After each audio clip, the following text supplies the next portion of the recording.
Hey guys, so I've been seeing so many stories and posts. I'm so glad you decided to join me on this, and I've also been seeing that you guys are having some problems and getting stuck here and there, so I'm going to try and help you out. I have picked some of the most frequent problems that you guys have been facing, and I'm going to address it. So the first problem that you guys have been facing is how to deal with pests. Okay, there's no 100% foolproof solution to pests because this is their home as well.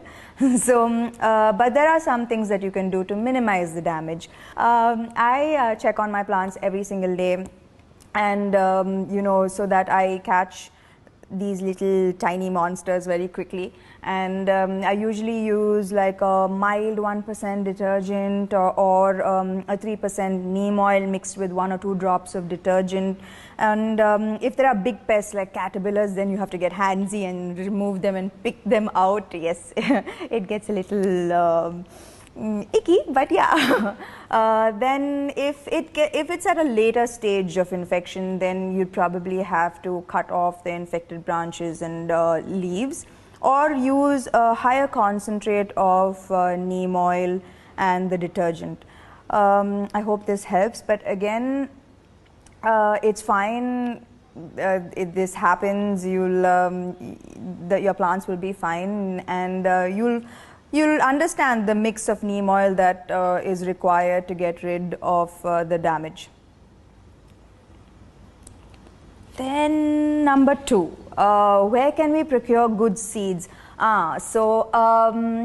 Good seeds, organic seeds, are basically seeds that don't have a chemical coating.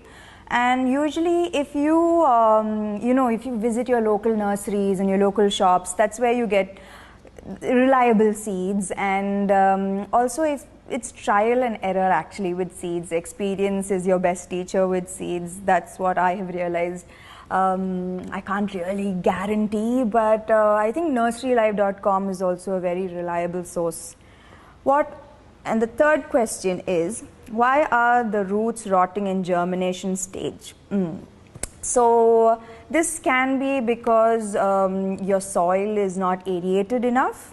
So make sure that your soil is a little loose and it can breathe, and also there's a good drainage system. So usually I use grow bags, so sometimes you tend to overwater it and then you're drowning the plants. So with grow bags, the excess water always drains out.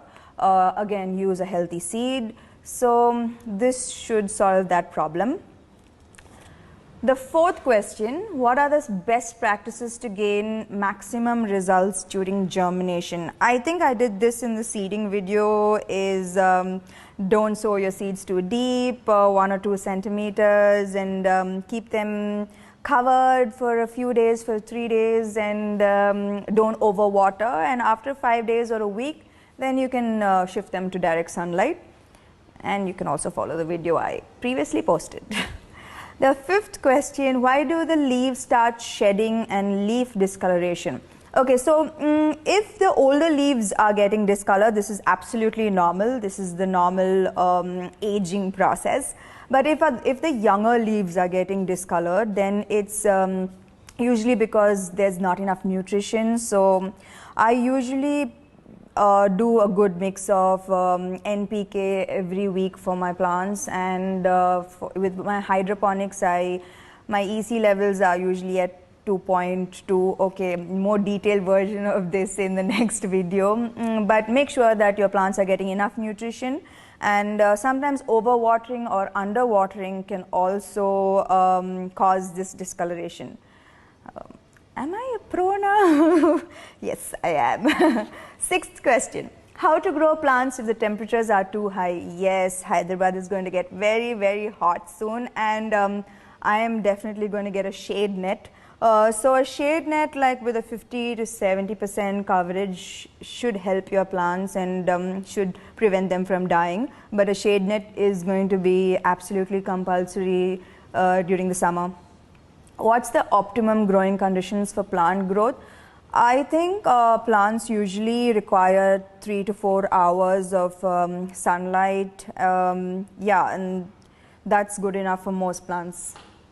I hope that has answered some of your questions, and I hope now you're ready to plant again and to take that chance again.